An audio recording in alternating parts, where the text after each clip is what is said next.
This is Canberra's Talk Radio, 1206 2CC with the drive show. It's 19 to 6.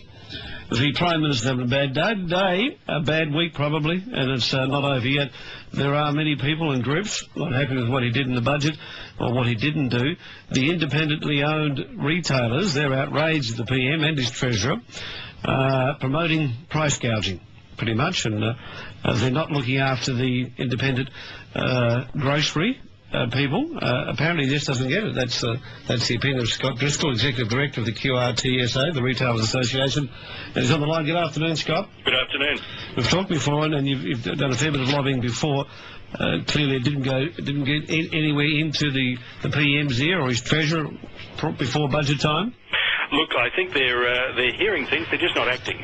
We've seen the whole fuel watch scenario now start to spread into groceries.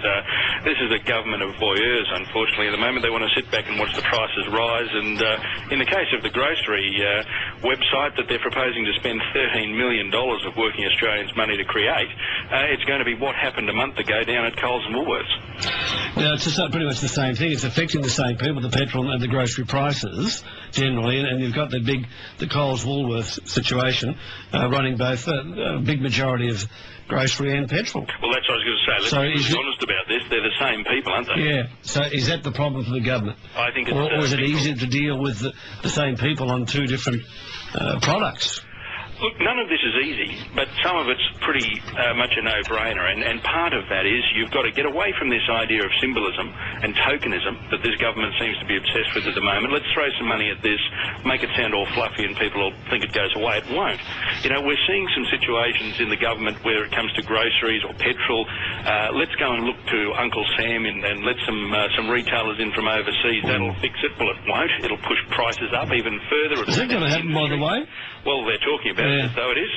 You know, it's hard to get a real straight answer out of this government at this time, and at the moment we're seeing these dumb ideas being floated, and we're just sitting out here sort of shaking our heads saying, where's the industry going? Well, Coles and Woolies just sit back and just cruise along their way. Absolutely. I mean, they're collecting on all of this, whether it's groceries, petrol, alcohol, pokies. I mean, Coles and Woolworths, they're a major juggernaut in this country.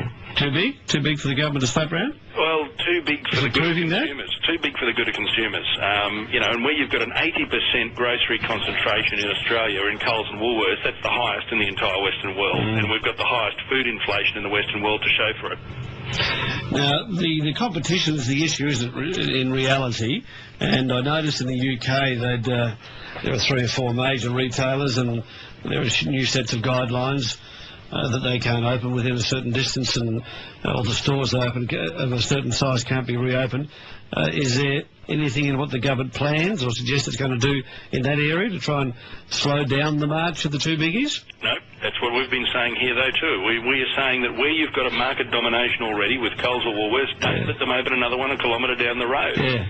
Don't let them land bank, which is a fancy way of saying don't let them go and buy up all the prime retail sites, not build on them, not provide competition, but basically stop competition coming in.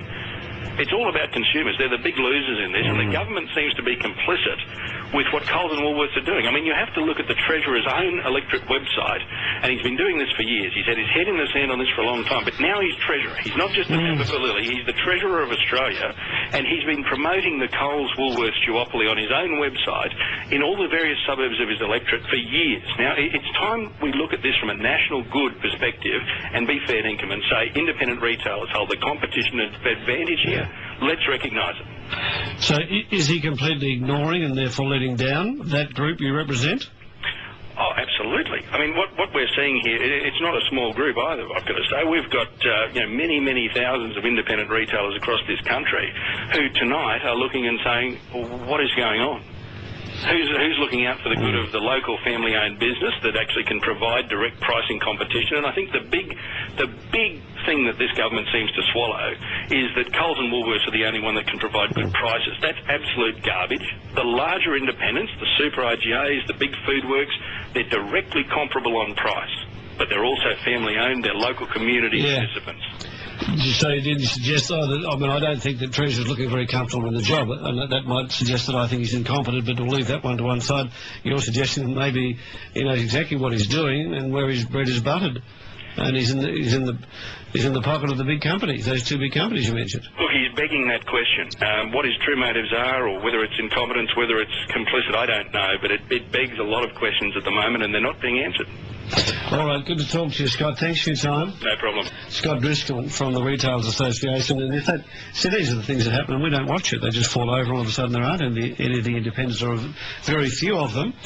And we go, what happened to the corner shops? Well, they're bugging anyway, they're gone. But an organisation such as this can't get the PM to listen. It's no small organisation either. You've got Foodworks, RGA, those sorts of stores or outlets here. But the Prime Minister and his so-called working families, it's not adding up to much at the moment. 13 to 6 at the drive show.